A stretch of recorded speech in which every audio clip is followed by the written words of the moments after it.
Bonjour à tous, c'est Claire, bienvenue dans cette vidéo où je vais vous présenter encore un nouvel oracle. Alors cet oracle, c'est encore un oracle d'Alana Fairchild, et là cette fois-ci elle a travaillé avec un autre artiste que j'aime beaucoup, un peintre, qui s'appelle Rassouli, et l'oracle s'appelle Journey of Love. Alors c'est un oracle qui est en anglais, qui n'a pas été traduit, qui vient de sortir d'ailleurs en anglais, il est sorti il y a un an je crois, il est de 2014. Alors j'ai choisi cet oracle, je l'ai acheté parce que j'aime beaucoup les peintures de Rassouli. Alors le principe est un petit peu différent de ces autres oracles, c'est-à-dire qu'au lieu d'avoir dans le guide, dans le livre qui est fourni avec un petit rituel, que ce soit méditation, prière, là on a une troisième personne en fait qui est intervenue et qui a écrit des poèmes en anglais sur chaque carte. Alors ça arrive dans la boîte traditionnelle des oracles. On a voilà, une boîte avec bleu à l'intérieur, le livre, pareil, qui est assez conséquent, et puis les cartes. Les cartes sont un peu plus petites que que celles des autres oracles, bien qu'elles soient elles ont quand même une taille plus importante que celle des cartes de tarot. Alors, donc, il y a 70 cartes, donc c'est énorme pour un oracle. Il y a très peu d'oracles qui ont autant de cartes. Et puis, il y a une carte supplémentaire avec une explication pour des tirages et puis comment utiliser les cartes. Bon.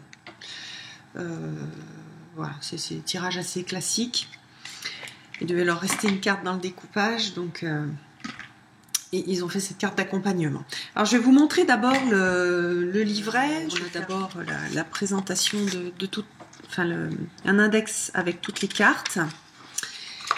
Ensuite, on commence pratiquement tout de suite, voilà, sur la carte avec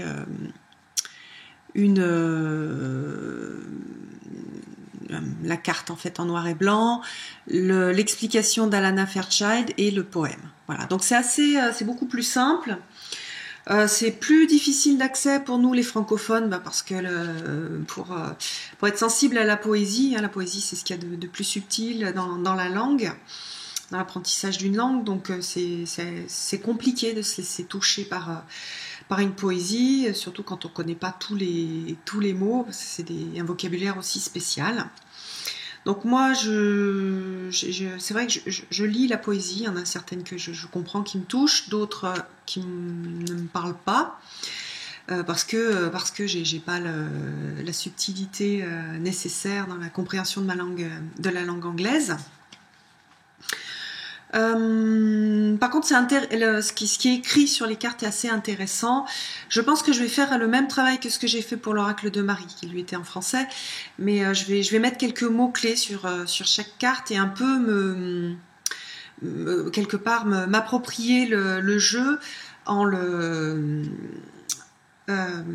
en donnant mes propres significations pour les cartes, soit en fonction de ce que j'ai lu et qui me parle, soit si ça me parle pas, si voilà, ça ne me plaît pas, ou c'est pas ce que je ressens intuitivement, je changerai en fait la signification des cartes.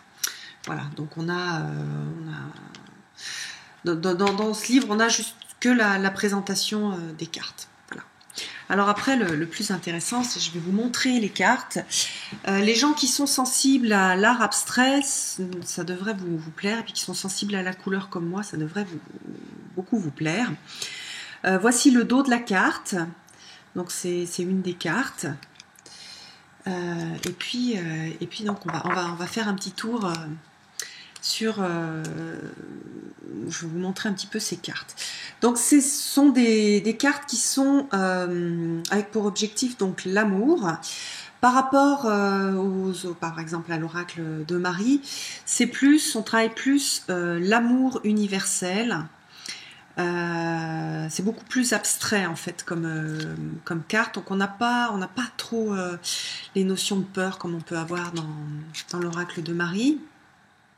Vous voyez ici qu'on a des styles un petit peu différents. Donc par exemple là on va avoir quelque chose de noir et blanc avec un peu de beige en fond, donc c'est très différent de ce qu'on a vu jusqu'à présent. Là on a des couleurs qui sont magnifiques, hein, voilà, bon, je suis vraiment une grande fan. J'aime bien aussi le style très avec des volutes, avec du mouvement. On a vraiment cette notion de mouvement, là, elle est très belle celle-ci aussi. Voilà, avec des messages pas toujours directement compréhensibles. Par exemple, la mariée qui s'offre. Bon, je vais quand même lire le livret d'accompagnement pour voir ce que ça peut signifier. Alors soit on peut faire ça, soit on peut utiliser le jeu en intuitif, parce que les mouvements, les couleurs et parfois aussi le mot-clé font remonter pas mal d'intuition. D'ailleurs il y a des cartes que je vois qui me plaisent beaucoup, qui me touchent au niveau du cœur, et d'autres, bien qu'elles soient très belles, qui me dérangent. Par exemple celle-ci, elle me dérange. Donc elle fait remonter des émotions en moi.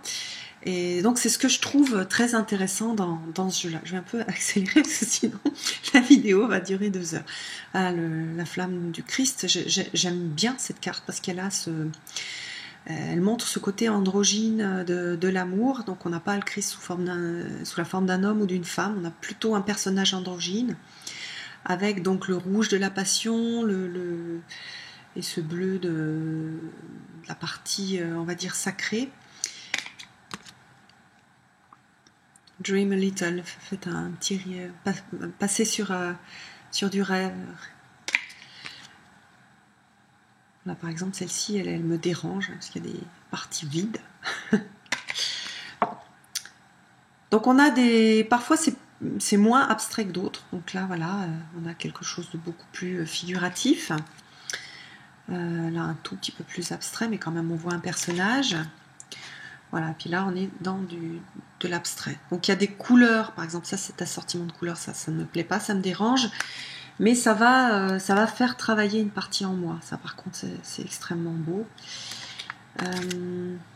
Donc on a tous ces aspects un peu de l'amour, que ce soit l'amour pour une personne ou l'amour pour soi-même, ou c'est comment dire, l'objectif principal de ce jeu, de se connecter à l'amour universel. Voilà, donc on a des cartes en noir et blanc.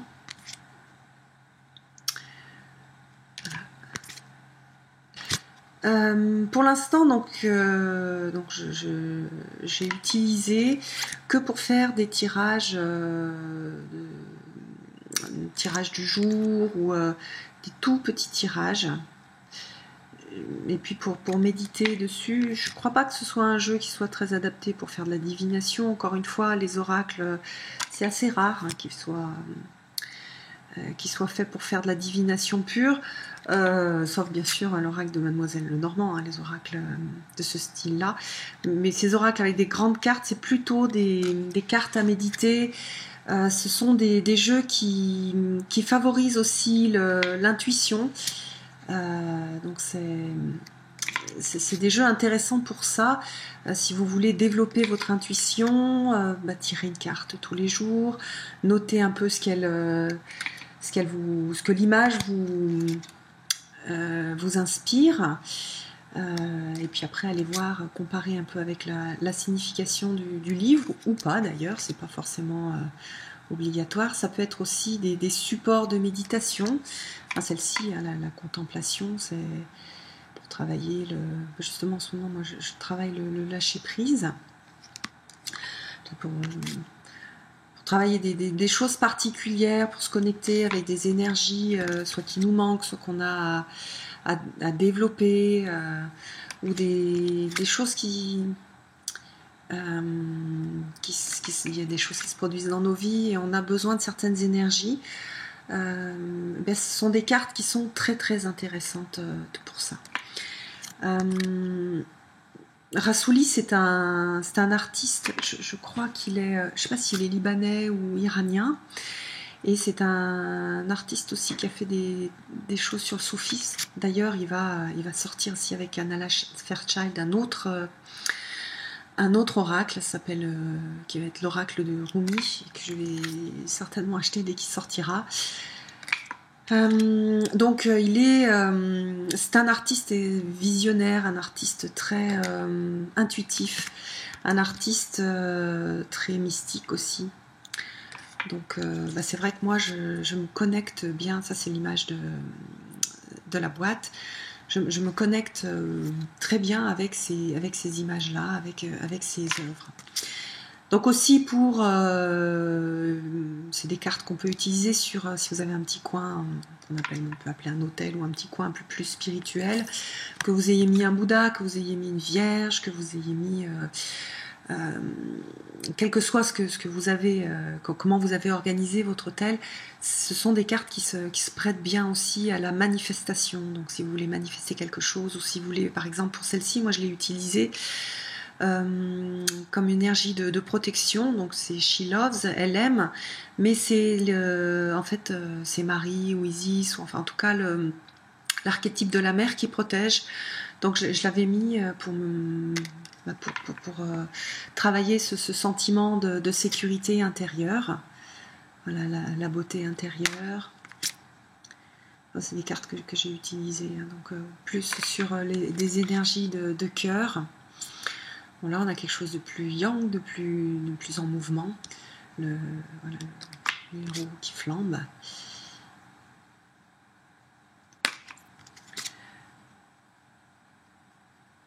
Donc je recommande ce jeu. Alors c'est mieux si vous parlez un peu anglais, parce que c'est dommage de ne pas profiter du livre.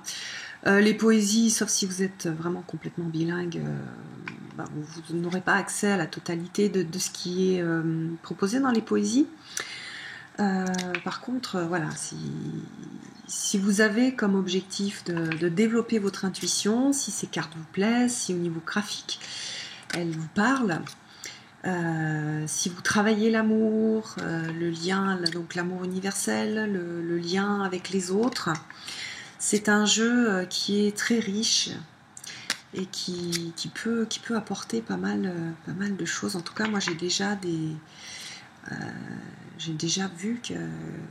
qui m'a apporté donc ce réconfort, cette douceur au niveau du cœur. Hop, voilà le dernier, le feu et la glace. Donc c'est un très très beau jeu, c'est un jeu puissant, comme c'est les faire Alana Fairchild. J'ai vu pas mal de reviews dessus, des reviews d'anglo-saxons. Il y a des gens qui se connectent très très bien à ce jeu et d'autres avec qui ça passe pas. Donc c'est un jeu quand même je trouve, qui est un peu en marge des autres qu'elle a réalisé, qu'Alana Fairchild a réalisé. Donc s'il vous plaît, je vous invite donc à le tester, parce qu'il c'est un jeu qui a une grande puissance. Alors j'espère que cette vidéo vous aura fait au moins rêver, que toutes ces belles œuvres de Rassouli vous auront fait rêver, et puis je vous donne rendez-vous pour une prochaine vidéo. Bye bye.